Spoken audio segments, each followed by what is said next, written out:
Maths start करनी है या स्टैट्स? मैथ्स। स्टैट्स भी हमने पढ़नी, मैथ भी हमने पढ़नी, वो भी मैंने पढ़ानी, वो भी आप लोगों ने पढ़नी। पढ़ना तो पड़ेगा, तो चाहे मैथ्स हो चाहे स्टैट्स हो। अगर आसानी की तरफ पहले जाना है तो पहले मैथ्स कर लेते हैं, और अगर मुश्किल की तरफ जाना है तो स्टैट्स कर लेते हैं। चैप्टर नंबर 1 है ना ना ना, बुक बिल्कुल भी नहीं, सिर्फ रजिस्टर ओपन करेंगे आप। चैप्टर नंबर 1 मैथमेटिक्स पोर्शन हम स्टार्ट कर रहे हैं, और मैथमेटिक्स पोर्शन में चैप्टर नंबर 1 हमारे पास है coordinate system and solving equation. Coordinate system and solving equations.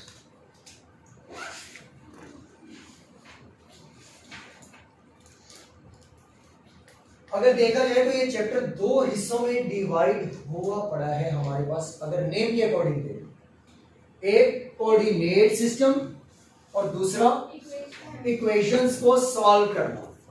तो ये चैप्टर बेसिकली 2 हिस्सों में डिवाइड हो चुका है।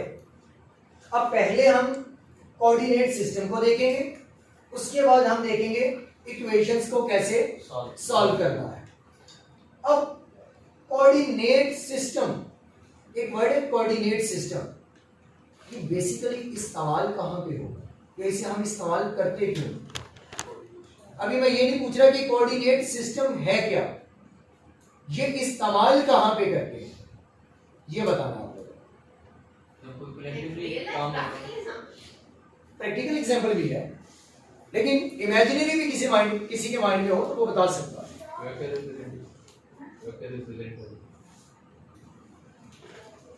वेक्टर रिप्रेजेंट करना, ठीक है। इकोनॉमिक्स ग्राफ, ठीक है। कोई भी एक पॉइंट जिसकी पोजीशन को लोकेट करना हो इन 2 डायमेंशन और 3 डायमेंशन प्लेन, 2 डायमेंशन या 3 डायमेंशन प्लेन में किसी भी पॉइंट को लोकेट करना और पोजीशन आइडेंटिफाई करके बताना। अगर ये हमने काम करना है तो हमें किसकी मदद चाहिए? कोऑर्डिनेट प्लेन की या कोऑर्डिनेट सिस्टम की, जिसे कार्टेशियन कोऑर्डिनेट प्लेन भी कहते हैं। अब कोई भी पॉइंट जिसे हमने आइडेंटिफाई करना है या लोकेट करना है इन 2 या 3 डायमेंशन स्पेस में, उसे हम क्या कहेंगे? उसके लिए जो इस्तेमाल किया जाएगा वो क्या होगा? कोऑर्डिनेट सिस्टम या कोऑर्डिनेट प्लेन होगा। फिर कोऑर्डिनेट सिस्टम या कोऑर्डिनेट प्लेन बनेगा कैसे या दिखेगा कैसे या कैसे बनाया जाएगा वो बाद में देखेंगे। अब मैंने यहां पर एक वर्ड बोला 2 डायमेंशन और 3 डायमेंशन। कोई आइडेंटिफाई कर सकते हैं कि 2 डायमेंशन और 3 डायमेंशन क्या होगा? ये क्या होगा? 2 एक्सिस, जिसमें 2 एक्सिस हमारे पास होंगे। एक एक्स एक्सिस होगा, एक वाई एक्सिस होगा। इसको हम क्या कहेंगे? 2 डायमेंशन। 1 डायमेंशन क्या होगा? ना 1 डायमेंशन। रिकॉल करें 9th class chapter number 2 integrals number plus minus एक स्केल बनाते थे, सिर्फ एक्स एक्सिस का स्केल होता था। अगर पॉजिटिव वैल्यू थी तो राइट साइड पे 0 के, अगर नेगेटिव वैल्यू थी तो लेफ्ट साइड पे आ जाती थी। वो 1 डायमेंशन स्केल था आपके पास, जहां पर एक्स एक्सिस एक एक्सिस होगा और सिर्फ एक्स एक्सिस, तो वो क्या है? 1 डायमेंशन। 1 डायमेंशन में तो स्पेस मिड में तो कहीं आएगी नहीं, ऑन दी लाइन ही आएगी, इसलिए उसके लिए कोऑर्डिनेट सिस्टम की जरूरत नहीं पड़ती थी। कोऑर्डिनेट सिस्टम की जरूरत पड़ेगी तो 2 या 3 डायमेंशन में कोई भी पॉइंट जिसकी पोजीशन को लोकेट करना होगा तब पड़ेगी। अब 2 डायमेंशन क्या होगा? जहां पर 2 एक्सिस होंगे। अब यहां पर 2 डायमेंशन, अगर 2 डायमेंशन देखा जाए, इसमें 2 एक्सिस होंगे, एक एक्स एक्सिस और एक वाई एक्सिस। अगर इसकी शेप देखी जाए तो कुछ इस तरह की शेप आपके सामने आएगी। ये है वाई एक्सिस और ये है एक्स एक्सिस। एक्स एक्सिस हमेशा क्या होगा, हॉरिजॉन्टल होगा, और वाई एक्सिस क्या होगा, वर्टिकल होगा। जब 2 एक्सिस होंगे तो वो आपके पास 2 डायमेंशन कहलाएगा। अब इसमें कहीं पे भी कोई भी एक पॉइंट, फॉर एग्जांपल मैं कहता हूं कि ये पॉइंट, इसकी पोजीशन मुझे बता दें कि एक्स एक्सिस से और वाई एक्सिस से कितना दूर ये पड़ा है, तो ये बेसिकली हम जब बताएंगे तो वो कोऑर्डिनेट सिस्टम की मदद से इसको पोजीशन देके बता रहे होंगे। इसी तरह अगर मैं 3 डायमेंशन की बात करूं तो 3 डायमेंशन में क्या होगा, जी एक्सिस भी आ जाएगा 3 डायमेंशन। इसमें एक X axis, Y axis, X axis और Z axis, Y axis, X axis और जी एक्सिस। अब इनमें कोई भी एक पॉइंट या एक पोजीशन जो आप लोकेट करेंगे वो बेसिकली आप 3 डायमेंशन में लोकेट कर रहे होंगे, लेकिन ये हमारे सिलेबस का पार्ट, ये हमारे सिलेबस का पार्ट नहीं है। 1 डायमेंशन हमारे सिलेबस का पार्ट नहीं। हमारे सिलेबस का बचा पार्ट 2 डायमेंशन, जिसको हमने पढ़ना है।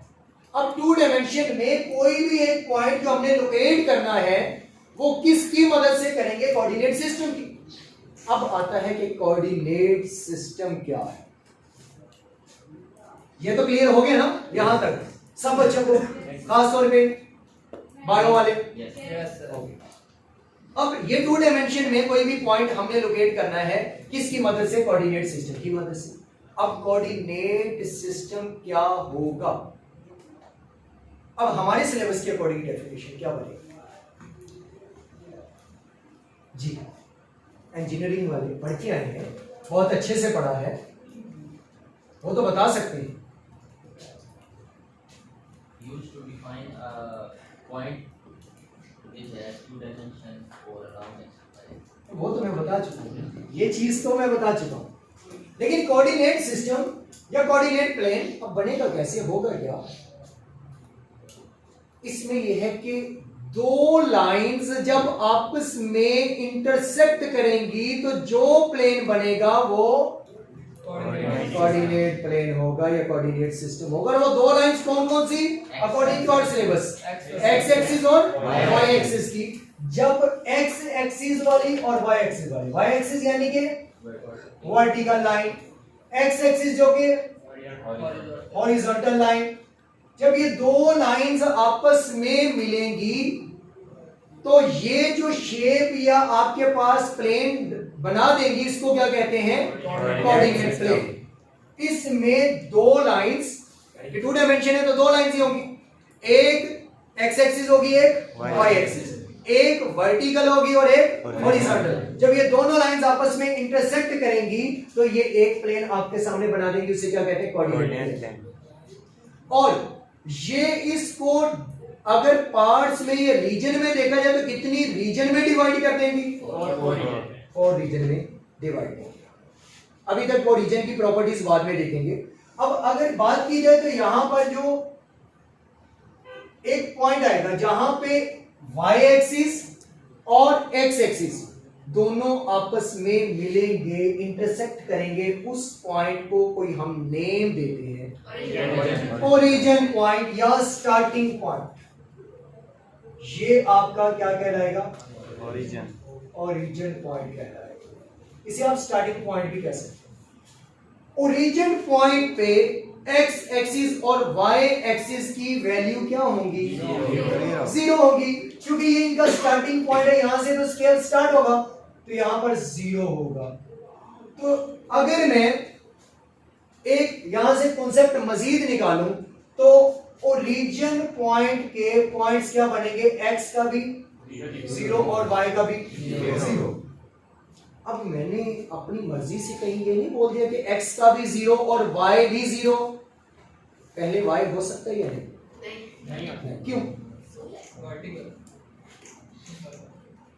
सर रूल है रूल है, एक्स पहले रूल है। a की पावर हमेशा कुछ नहीं है तो 1, मतलब कि किसी के ऊपर कोई पावर नहीं है तो 1 है। क्यों है भाई? रूल है। कहीं कुछ नहीं है तो 1 है, रूल है। a की पावर 0 है तो इज इक्वल टू 1 है, रूल है। अगर आप किसी को जो है फैक्टोरियल, 0 का फैक्टोरियल इंजीनियरिंग वालों को पता होगा, वो भी लेंगे तो 1 है और 1 का भी लेंगे तो 1 है। क्यों है? रूल है, रख दिया गया तो यही। अब आप में से आपका नेम क्या है? हमजा है, तो इसका नेम हमजा क्यों है? रख दिया गया। पुकारने के लिए, कोई नेम देने के लिए, आइडेंटिफाई करने के लिए हमजा नेम है। अब कोई और नेम नहीं रख सकते। अब ऐसे ही इसमें भी कि जो पहली वैल्यू होगी वो x की हुआ करेगी और दूसरी वैल्यू y की हुआ करेगी, लेकिन इन दोनों को मिला के जो पॉइंट बनेगा उसको क्या नेम देंगे? नहीं, ओरिजिन का तो ये पॉइंट्स ओरिजिन के निकले हैं, ये पॉइंट्स ओरिजिन के निकले हैं कि x की वैल्यू भी यहां 0 और y की वैल्यू भी 0। कोऑर्डिनेट्स पॉइंट, इन दोनों पॉइंट्स को जब इकट्ठा देखेंगे तो हम कहेंगे कि ये कोऑर्डिनेट पॉइंट है। ये इस कोऑर्डिनेट के कोई भी पॉइंट हो सकता है, वो हमने ओरिजिन पकड़ा है तो इसलिए 0 0 है। अगर पॉजिटिव में भी हो सकता है, नेगेटिव में भी हो सकता है। तो ये बेसिकली जिसमें एक x की वैल्यू एक y की वैल्यू हुआ करेगी, ये पॉइंट्स आपके क्या कहलाया करेंगे? कोऑर्डिनेट पॉइंट कहलाया। कोऑर्डिनेट पॉइंट लाजमी नहीं है कि ये 0 0 हो।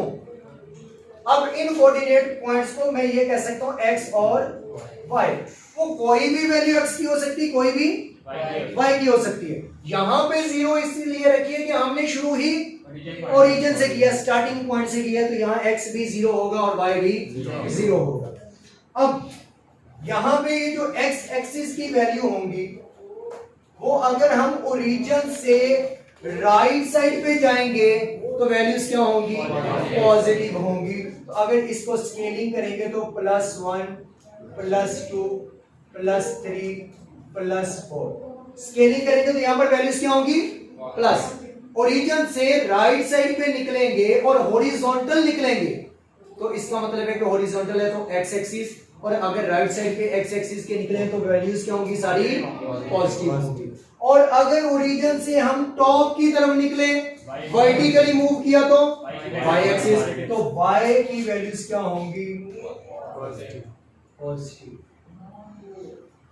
+1 +2 +3 और +4।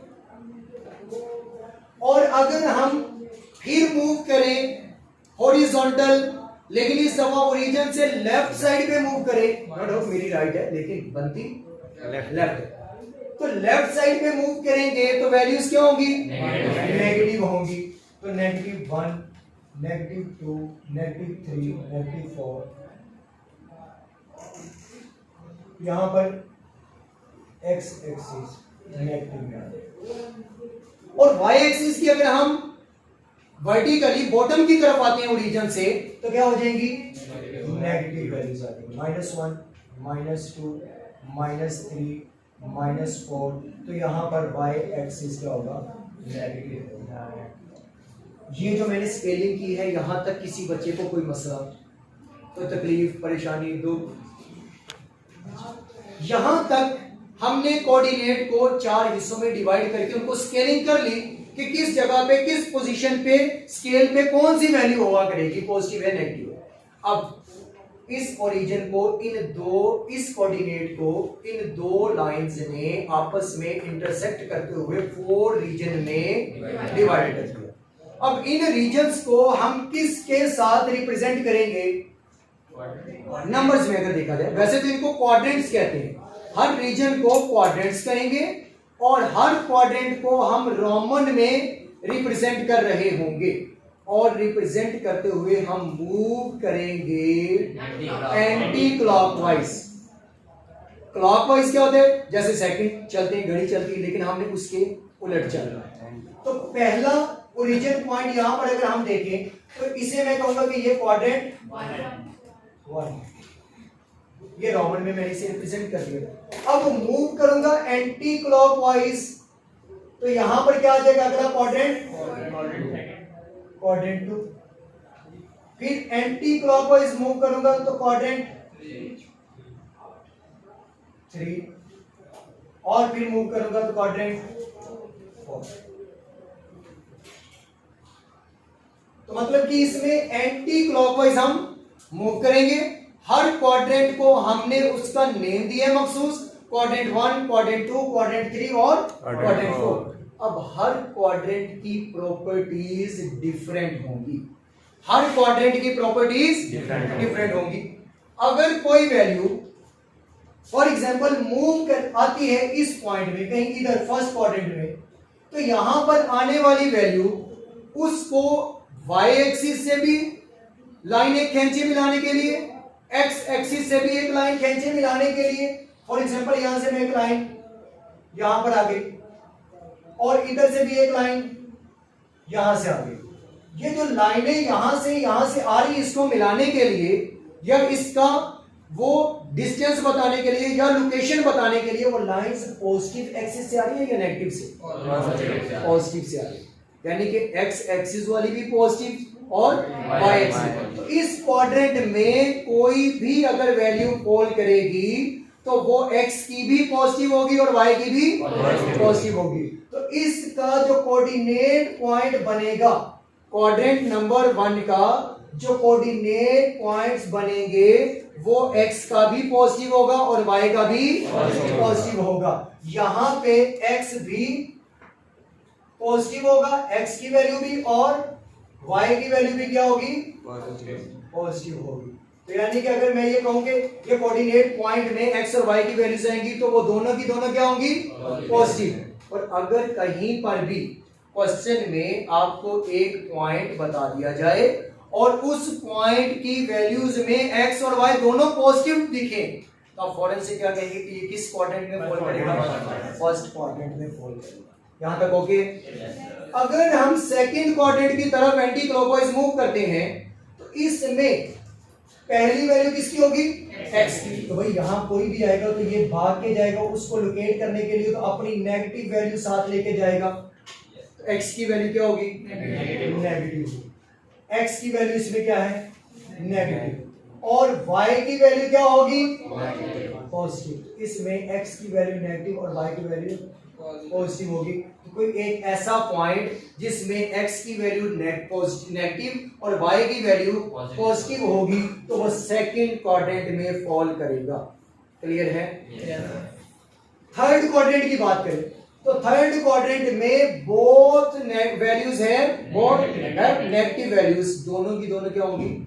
नेगेटिव वैल्यूज होंगी। तो यहां पर x भी नेगेटिव होगा और y भी नेगेटिव होगा।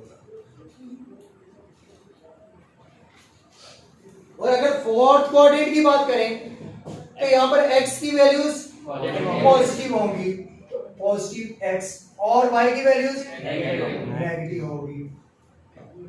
तो कोई भी क्वाड्रेंट, अब कोई भी आपको कोऑर्डिनेट पॉइंट भेजेगा तो आप फौरन से आइडेंटिफाई करके बता देंगे कि ये किस क्वाड्रेंट में फॉल करेगा। बता देंगे? चलिए हम क्वेश्चन करके देख लेते हैं।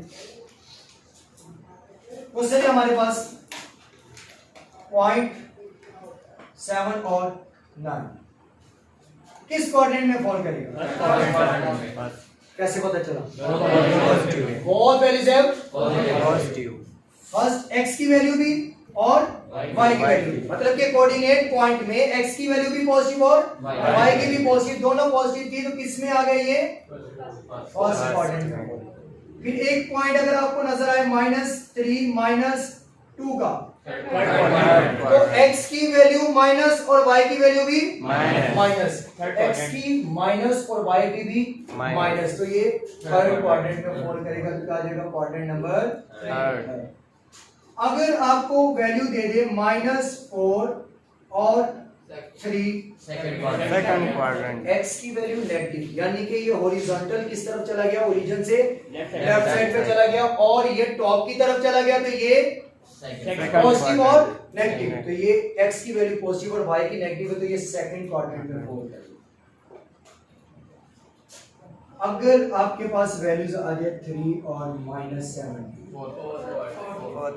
तो आपके पास x पॉजिटिव है, y नेगेटिव है, तो ये इस जगह पर इस क्वाड्रेंट में वैल्यू आएगी, ये क्वाड्रेंट नंबर 4। और अगर पॉइंट आ जाए तो यहां तक हो गया। अगर एक पॉइंट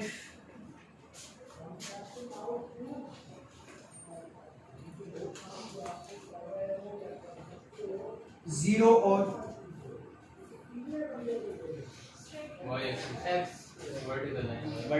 एक्सिस पे सिर्फ x की वैल्यू 0 है, तो y की वैल्यू क्या है 4।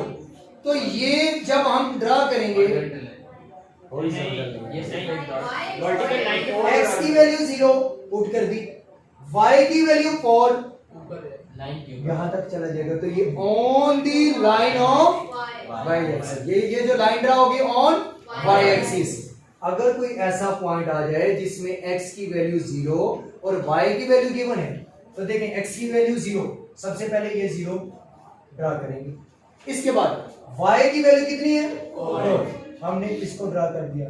अब दोनों पॉइंट्स को मिलाएं तो लाइन कहां पे आएगी, on the line on the y axis, line on the y axis. तो ऐसे केस में आप ये कह सकते हैं कि when the value of x is equal to 0, बल्कि ऐसे क्वेश्चन को मैं यहाँ पे लिखता हूँ, इंजीनियरिंग वाले शायद समझ जाएंगे, मजीद भी से कॉन्सेप्ट निकल रहा है। जब x की वैल्यू 0, y की वैल्यू गिवन होगी, तो जो भी लाइन बनेगी वो ऑन दी y एक्सिस होगी, जो भी लाइन बनेगी वो ऑन दी y एक्सिस होगी, लाइन ऑन y एक्सिस, जो लाइन बनेगी वो y एक्सिस पे होगी। नंबर 2 पे इस लाइन की अगर मैं स्लोप कैलकुलेट करना चाहूं, अब स्लोप क्या होता है, ग्रेडियंट क्या होता है, रेट ऑफ चेंज क्या होता है, चेंज क्या होता है, राइज अप क्या होता है। बेसिकली मैंने जो कॉन्सेप्ट पूछ रहे हैं वो सारे इसके नेम बता रहे हैं, मैं कॉन्सेप्ट हाँ वो तो मैंने राइज है रन बता दिया है, मानोगी इसको वीडियो नहीं, बस ठीक। जब मैंने लगाया था तो इसकी 55% बैटरी चल रही है। अब लाइन ऑन वाई एक्सिस है, अब इस जगह पे अगर मैंने कहा कि एक बॉल मैं रखूं, ये पोजीशन एक बॉल मैंने रखी, अब मैं इसको यहां से छोड़ूंगा तो ये कितनी स्पीड से नीचे आएगी, क्या आइडेंटिफाई करके बता सकते हैं? स्पीड तो बता सकते हैं, लेकिन कितनी ढलवान से वापस आएगी, ढलवान बता सकते हैं? ढलवान slope gradient rate of change, ढलवान बेसिकली अगर ये ऐसे है तो ये अब इसकी कोई ना कोई ढलवान आया नीचे, किधर गया, उधर या उधर, जहां रखा था वहीं पड़ा है। लेकिन अब जिस तरफ नीची साइड होगी वो उस तरफ मूव करेगा, इसमें तो कोई ना कोई चेंज निकलेगा कि अगर ये ज्यादा ढलवान होती तो जल्दी स्पीड से नीचे आता, अगर कम होता तो आहिस्ता आहिस्ता नीचे आता।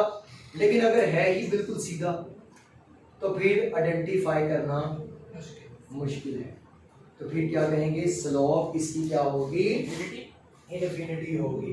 ऐसे पॉइंट की स्लोप क्या निकला करेगी, इनफिनिटी निकला करेगी, जिसे आप m से रिप्रेजेंट भी करते हैं, तो इनफिनिटी, या आप इसे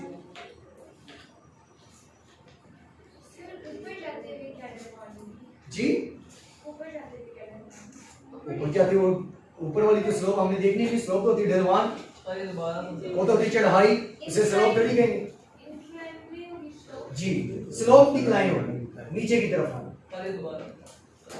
अब अगर कोई एक पॉइंट, पहले तो इसकी डायग्राम बना देते हैं यहां पर अलग से ही। 0 और 4 एक पॉइंट है।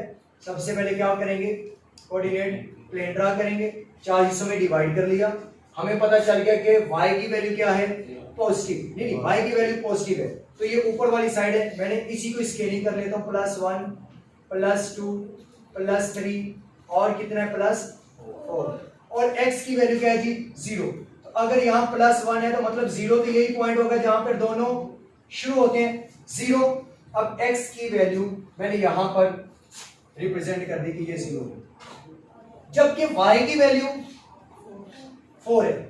अब इन दोनों पॉइंट्स को अगर मैं मिलाता हूं तो ये on the line on y axis, ये y एक्सिस के ऊपर लाइन बनी। अब यहां से मैं एक बॉल बिल्कुल नीचे छोड़ता हूं, मैं कहता हूं तो बताओ इसकी ढलवान कितनी है। मतलब काउंट नहीं कर सकते हो? नहीं कर सकते, ढलवान है ही नहीं ना, बिल्कुल सीधी लाइन है। ढलवान होती अगर थोड़ी सी लाइन ऐसी होती या ऐसी होती, इसकी स्लोप ज्यादा है, इसकी स्लोप कम। ये डिक्लाइन ज्यादा हो रही है, कम हो रही है, तो बिल्कुल स्ट्रेट है, सीधी है। तो ये तो छोड़ते जाएंगे तो बिल्कुल सीधी आ जाएगी, इसमें कोई ढलवान है नहीं। तो जब इसकी ढलवान नहीं है तो आप मेजर कर पाएंगे नहीं। तो इसकी स्लोप कैलकुलेट करना इनफिनिटी है, आप मेजर कर ही नहीं सकते हो। जो चीज मेजर नहीं होती उसे क्या कहते हैं, इनफिनिटी कहते हैं। अब यहां पर एक कॉन्सेप्ट तो ये हो गया, दूसरा एक कॉन्सेप्ट और यहां पे क्रिएट होता है, when the value of x is equal to 0, when the value of x is equal to 0, then the value of y known as, अब आ गया कॉन्सेप्ट y इंटरसेप्ट।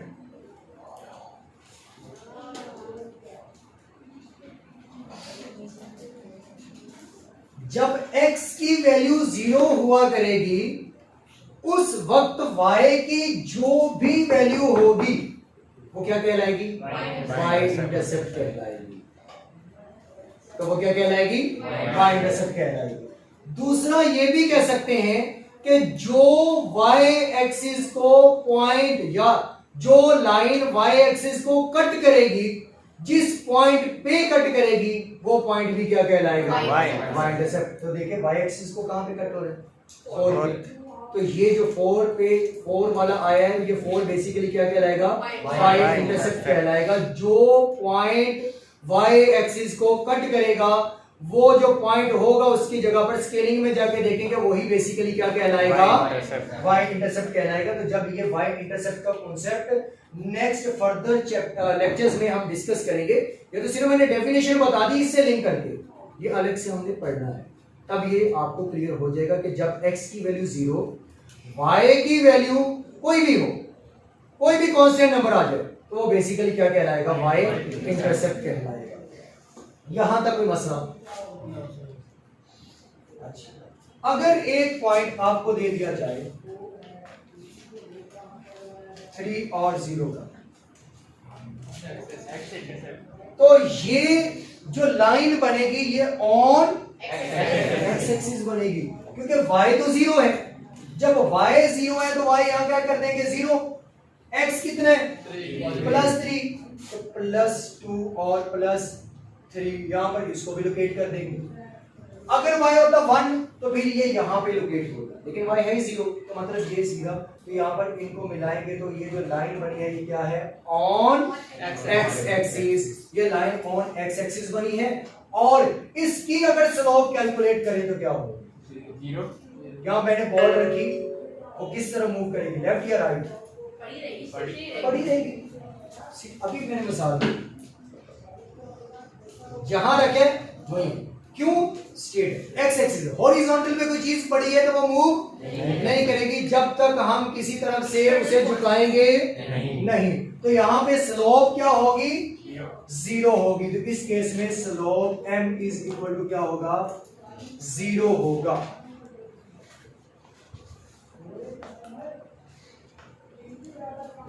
इसमें भी ये कॉन्सेप्ट आ गया, when the value of y is equal to 0 then the value of x is known as x intercept. जब y की value 0 होगी, x की जो भी वैल्यू दिखेगी वो क्या कहलाएगी, x इंटरसेप्ट कहलाएगी। और जब x 0 होगा, y की जो दिखेगी वो y इंटरसेप्ट कहलाएगी। यहां तक कोई क्वेश्चन है तो पूछ, कोई भी क्वेश्चन?